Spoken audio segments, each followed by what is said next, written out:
really challenging Aristotle ends up becoming tantamount to challenging the church. If you have competing viewpoints, usually the simplest explanation is the right explanation. I don't know if you can tell, but it's blowing around in the wind like a bouncy house. It's never about intelligence, because incredibly smart people can believe incredibly bad ideas. Have you ever gazed out into the world we live in and wonder what the world actually looks like? Beyond what we as a society were taught in school or watched on National Geographic? The Earth's true form has been a dividing question for centuries, and it intrigues the mind to think outside of the confinements of our societal and scientific norms. Entering the flat Earth conspiracy theory, many of us think that it is ludicrous or even insane, while others maybe think that it is the way that the Earth has always been shaped. When looking out at the horizon, it's hard to tell what the Earth actually looks like with the naked eye. Some believe that the Earth is shaped in a flat disk with an ice wall surrounding our oceans as it floats in a body of water. From the ancient Egyptian to Mesopotamian societies, the records suggest the shape is true. The Earth is a flat disk in an ocean with heavens above and hell below. The Iraqi tablets, Greek philosophers, and Norse mythology all pointed to the radical idea that the Earth is a flat disk.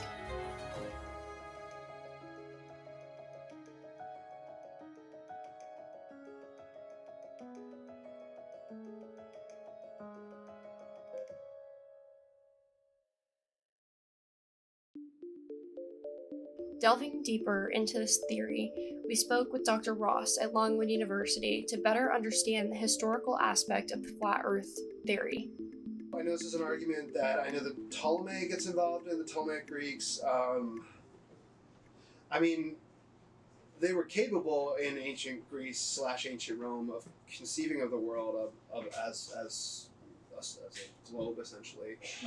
There were arguments, and I'm going to forget the key figures involved in this, of a kind of flatter Earth, of an Earth that's kind of almost like encased in crystal, like an Aristotelian notion of different heavenly spheres that are almost like crystalline associated with each other.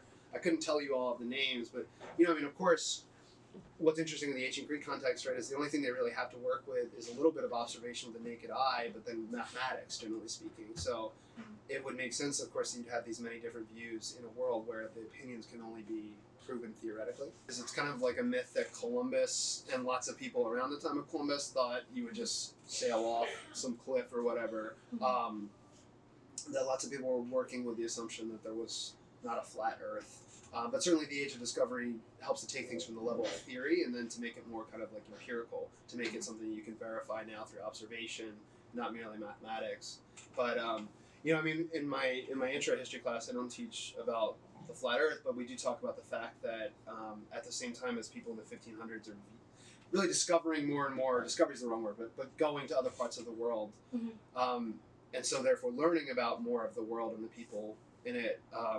There is also this persistent, they use the word curiosities, which is to say, like, they imagine that people, that kind of monsters or mutants live in all different parts of the world. They especially think south of the equator that there are folks, what they would call the Antipodes, like that there are like cyclopses and incredibly short, incredibly tall figures. And I do all of that to suggest that the more we're learning about the world, right, in some ways, it's not an overnight transformation. You can't expect all of a sudden Columbus sails the ocean blue and then people magically realize, one, I don't think lots of people thought it was flat to begin with, but it takes a really long time for those new discoveries to kind of filter throughout society and especially filter down to reach people and change their assumptions at the lowest end. Yeah, I mean, most people in like 1500 wouldn't venture more than 10 miles out from where they lived, and so for them it still would be a very theoretical kind of thing, right? It wouldn't be, I'm going and exploring the world. You're just hearing snippets of a news story that are probably snippets of a news story itself. Well, I can say more about Aristotle generally and how he shaped science and specifically the flat Earth thing, but this might be getting at the same point.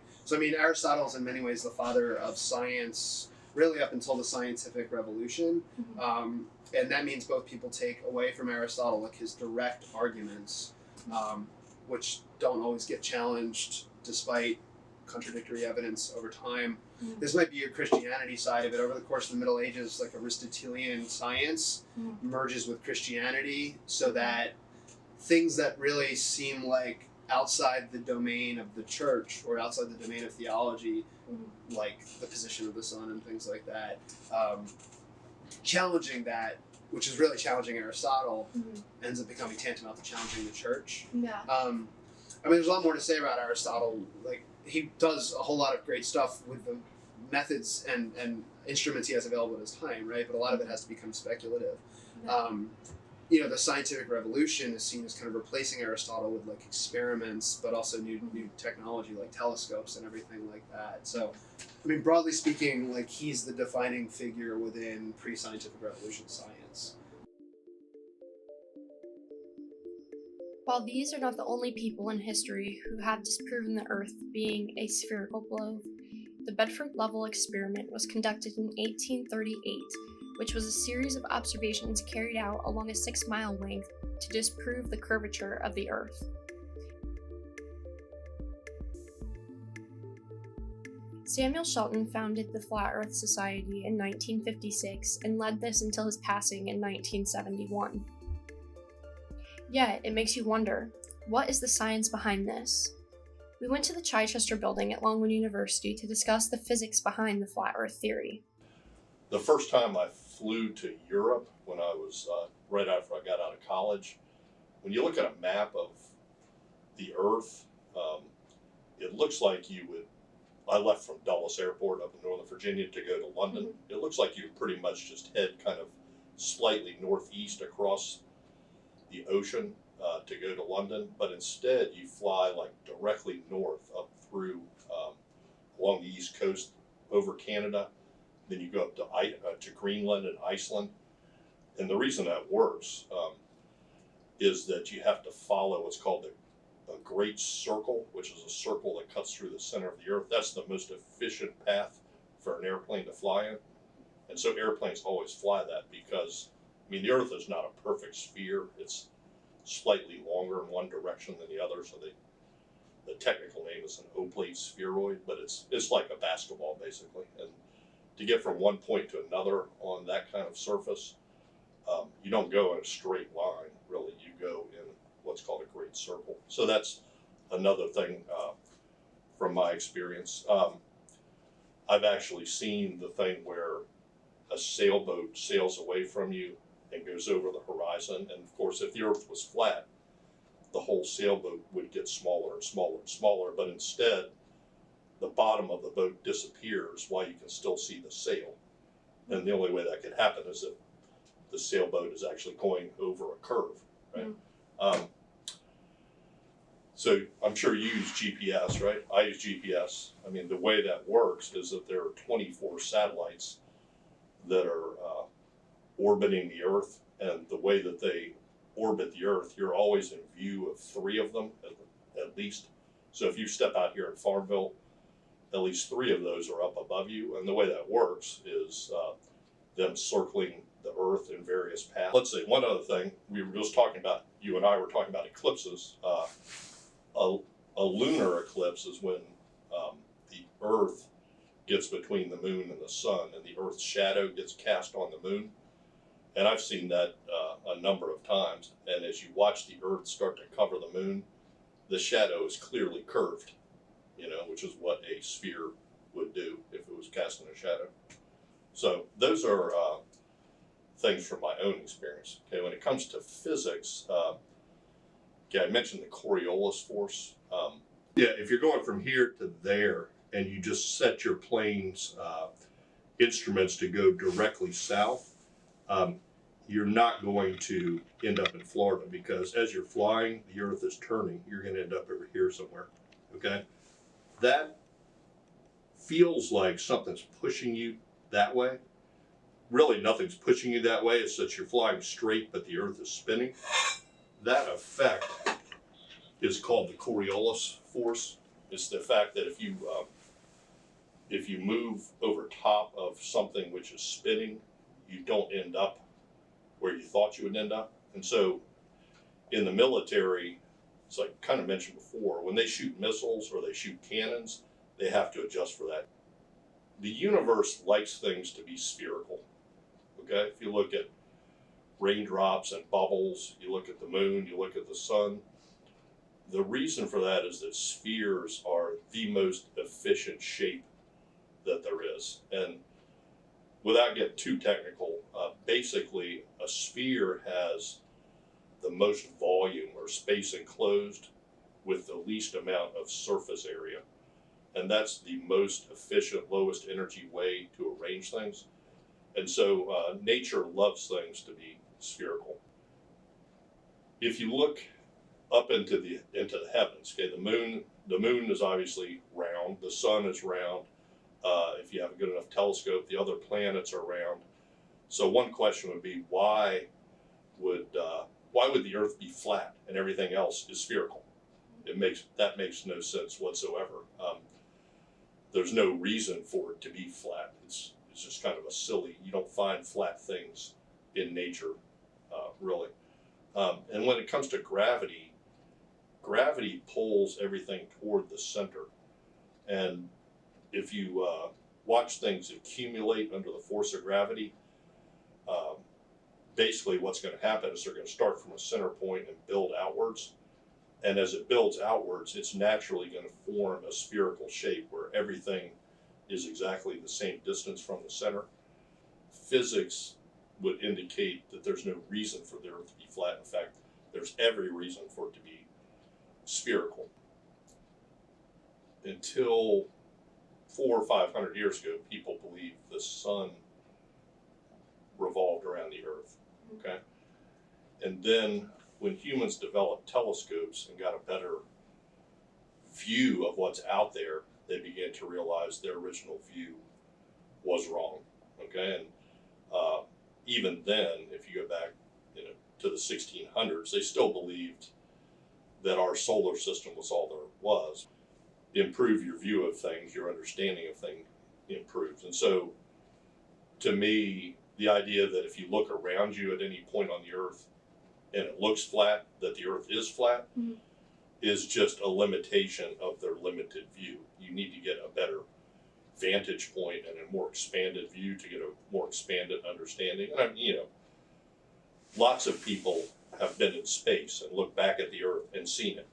If you start off in one spot and you go off in this direction and you end up in the same spot, you must have gone around a sphere. Have you ever heard of a thing called Occam's razor? This is a long time ago. The bottom line of this philosophy is that if you have competing viewpoints, usually the simplest explanation is the right explanation. While this is what we have been traditionally taught in school, through our textbooks and lectures, along with the societal expectation, David West, a prominent voice in the Flat Earth Society, stated some controversy about these claims. What do you believe the Earth looks like? Well, I can't get a full view of the Earth because we just don't have access. But if we go up to a balloon as high as we can go, 120,000 feet, it looks like that. It looks white, right? When you're up 120,000 feet, there's so much atmosphere, you can't really see the Earth. Unlike NASA shows us these vivid color pictures that are absolutely ridiculous. So I think the Earth is like a pond. And the shoreline of the pond contains our water. The shoreline of a pond has to be higher than the water to contain it, right? Because if it was lower, you'd have a waterfall, right? The water would go away. So the shoreline of our world is Antarctica. Antarctica is the highest land on Earth. Let me just show you what that looks like real quick. So this is just a little illustration. So here's our world. You got South America, right? Africa, Australia. And this is the shoreline of our world. Antarctica is the highest land on Earth. It contains our water. So that's kind of what it looks like. Question is, what's out here? What's out there? What's out here in the outer space? Well, I would say we all start out as realizing that the globe is scientifically impossible. The one that got me was that we can see too far. And I live on the water my whole life in the same town, pretty much. And the idea of seeing ships go over the horizon, and and then you could take today's modern optics and zoom them back in. And I was like, wait a minute, I can do this. So I went out and at the time Nikon had come out with the P900 super zoom camera, And I went out and I zoomed in on a buoy that should have been over 60 feet below the curve, and I could see it. So there's no horizon here. There's no boats on the horizon, right? There's no boats. As I'm zooming in, I'm making that bigger and bigger and bigger. And all of a sudden you go, oh, look, there is a boat there. So here's a boat that looked like it wasn't there, zoomed in on it, and it's there. And so if my finger can't hide that boat, but if my finger was a wave and it was closer, as that boat gets smaller, it could hide the whole boat. Where'd the boat go? Mm-hmm. Is it over the curve or is it just out of your visual range? It's beyond your horizontal eye zone. Yeah, there's very, very simple evidence.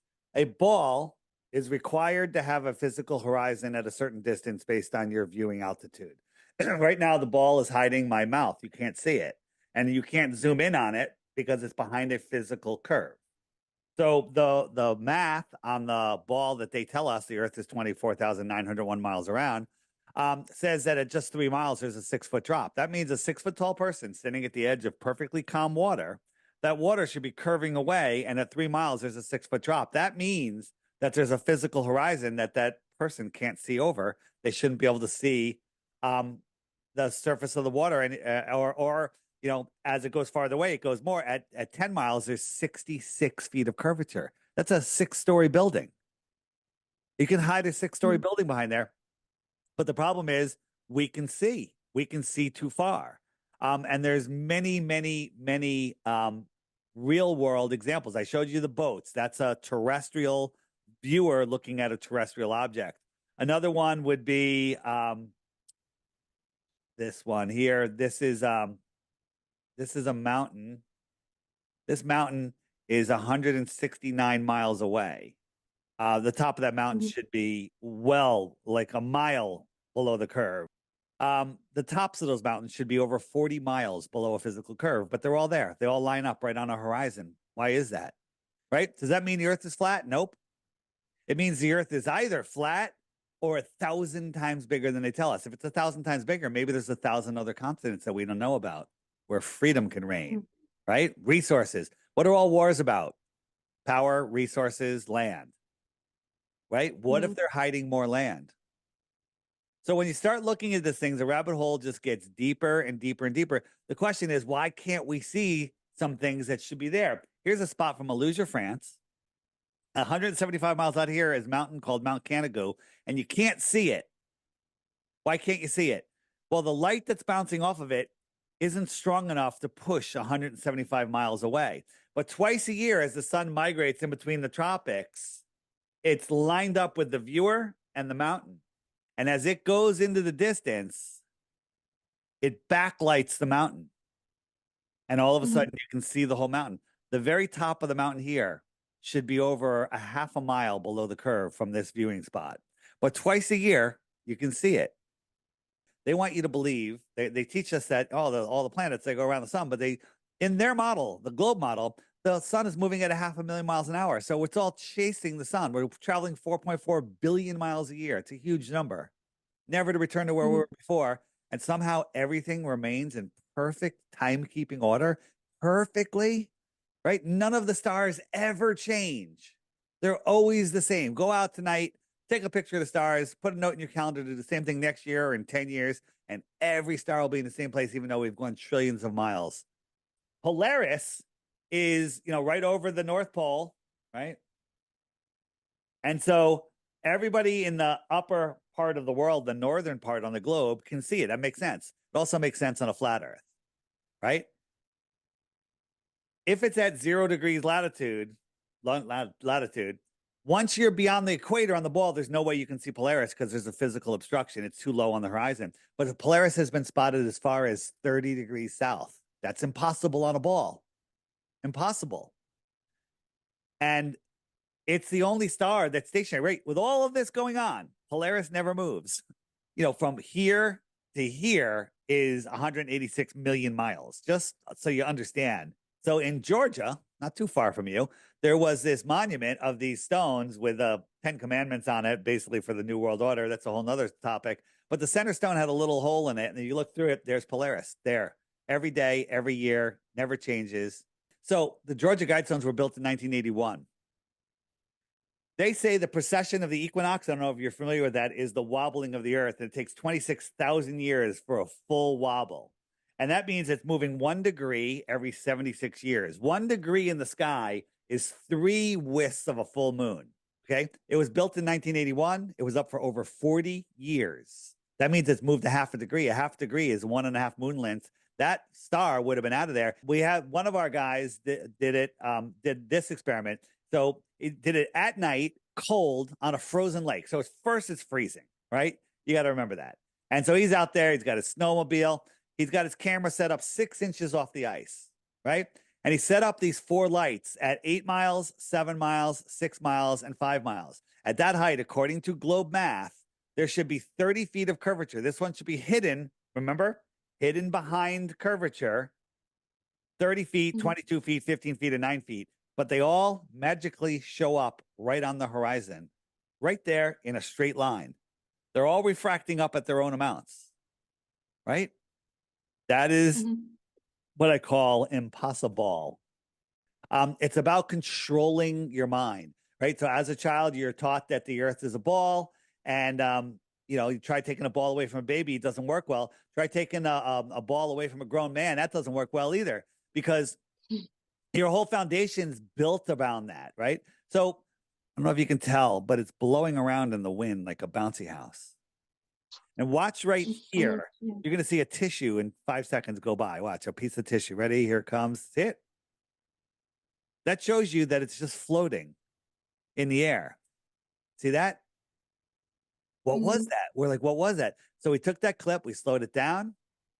Kind of looks like some sort of quadcopter or something, some sort of, cloaked plane. I turn it sideways. Let me crank up the contrast. And there it is. That might be some sort of blimp recovery vehicle. And it accidentally got filmed. There's no explanation that they have. This leads the mind to wonder, is this the true shape of the Earth that has been hiding from us for so long? After speaking with Michael Marshall from the Good Thinking Society, which is a non-profit organization from the UK, its goal is to encourage curiosity and promote rational thinking, providing insight into a more rational way of thinking in this flat Earth dilemma. I mean, first and foremost, I think the world isn't flat. I think it's the spherical shape that that science strongly suggests that it is. And so I find the flat Earth conspiracy theory fascinating as to how people end up believing in something that is so comprehensively rejected by the rest of society. And I think it's kind of a sign of the kind of forces in society that can lead people into these niche channels. I start to see that actually it's not just that these people think the world is flat, they actually have an alternative version of reality in many ways. They subscribe to a cluster of alternative ideas, some of which are incredibly harmful. And so speakers at the Flat Earth Conference, yeah, they'd be talking about how NASA is hiding the truth of the flat Earth, but they would go further and say who are the shadowy forces behind NASA and who is the global cabal that is running all of the one world government. And, this very quickly slips into anti-Semitic conspiracy theories and all sorts of things. Of all their beliefs, the flat Earth is just the most visible, but it wouldn't take much for that to change. It would only take a small change in society for their more harmful beliefs to come to the fore. And then when COVID happened, suddenly we found that, yeah, they also had some very strange views about virology and vaccines and things like that. While it might seem from the outside like this is a relatively harmless idea, it's even things that seem silly and trivial can be markers of something more serious, and you have to kind of try to protect people from slipping into very dangerous patterns of thinking. I think the most striking thing that I found, and this won't be true of every flat earther, but it was certainly true of a majority of the people I happened to speak to when I was at the Flat Earth Conference, and every single speaker, pretty much. At one point in their talk, they would say, I was going through a really bad time in my life, and then I realized the world was flat. And people would list a midlife crisis, a health crisis, a relationship breakdown, losing a loved one, losing their job, just different crises that had impacted on people's lives. And without even just casually, they just mention this as part of their journey. But I think it's not a casual part of their journey. I think it's quite a significant part of their journey, because I think when we're under duress, we turn to simple answers for complex problems, and then we also have the effect of, I guess, being able to find anybody online who agrees with you and being able to form a community around a belief. You have effectively a sort of group polarization happening. And a group polarization is this idea that if you get people together who share a belief, I'd say, a 7 out of 10 on the spectrum of whatever particular idea in terms of their strength of belief, if you get a lot of 7 out of 10s together and just put them in a room by themselves, they don't stay at 7 out of 10. They get more and more extreme because there isn't the rest of society to anchor them back to 7, and they'll go to 8 and 9 and 10. And I think we see that polarization in the flat earth. And we saw that as people spent more and more of their time in online communities where the only people they'd be talking to would be other fellow believers. And so they would start to transition their social life into these communities. And I think that was a real risk factor, because it also means that if someone in that community does have anti-Semitic views or believe in some pretty dangerous ideas, it's much harder to reject them because you've already rejected your mainstream community. You've found yourself at this new community. Can you reject that community if it starts to go bad? And if you do, where are you going to go next? And then I think the final factor that is a huge part of the story is the way in which technology companies were actively directing people to this material. Almost to a fault, I would say every one of them will tell you YouTube is what got them into it. Or, they spend a lot of their time on YouTube. And it wasn't because they went looking for a flat earth video. It's because at the time, YouTube just wanted to keep them on YouTube and would start floating them videos to say, what about this? Are you interested in this? And the problem with flat earth videos is a lot of people will click them because they'll think they're ridiculous and silly and want to point and laugh at them. A lot of people will click them because they're researchers who want to methodically take down every single point that's made. And some people click them because they believe them. And there's people who might just click them out of curiosity. But YouTube can't distinguish those 4 audiences and just saw this as one big audience. So this video clearly is something that a lot of people are interested in. So I'm going to recommend this to more and more people. And we see a similar thing with Facebook in the way that it was promoting people into pages and groups.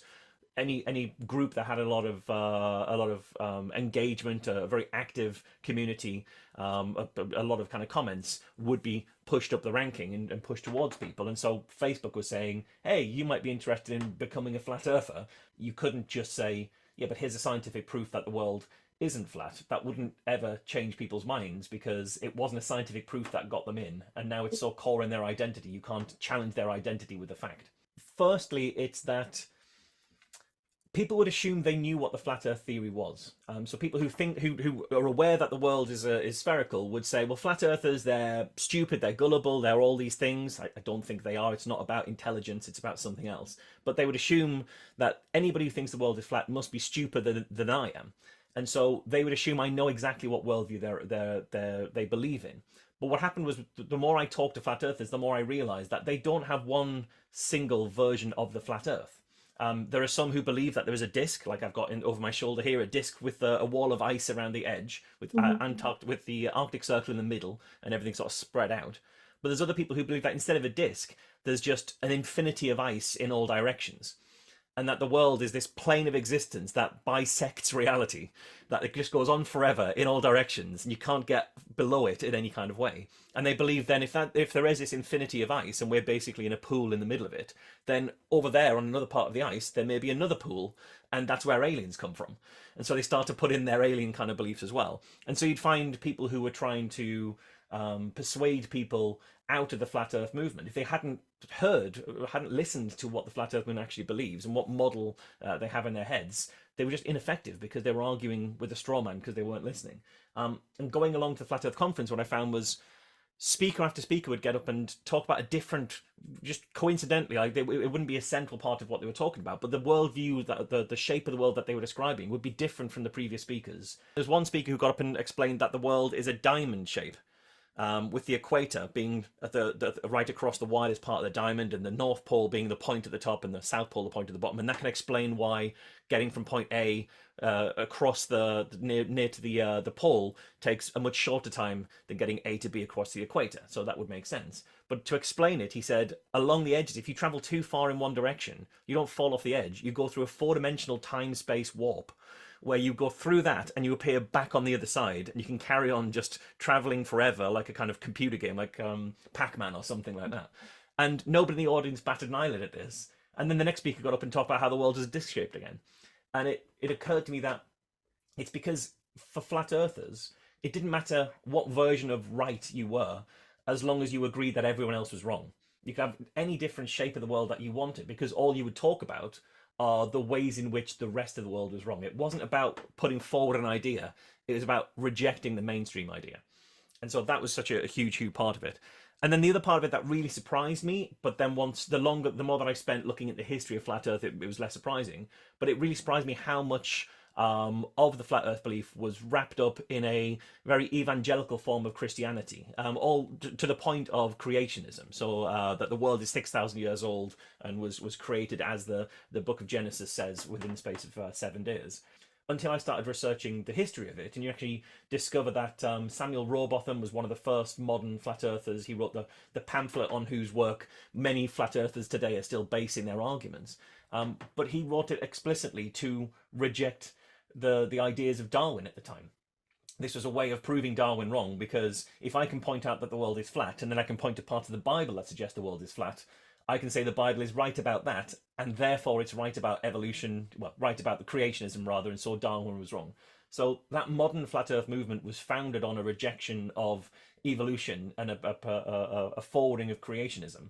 Fundamentally, the flat earth model just isn't based on anything scientific at all. It's based on picking at perceived inadequacies with the real model, but without really fully understanding that. So why would it be in a flat earth that if you're stood in Australia, you can see the Southern Cross? If you stood on the opposite side of the disc, furthest away, you can see the Southern Cross, but the bit in the middle, you can't see those stars? Why aren't you looking at a consistent set of stars right across the entire disc Earth if it's a flat disc looking out at the sky?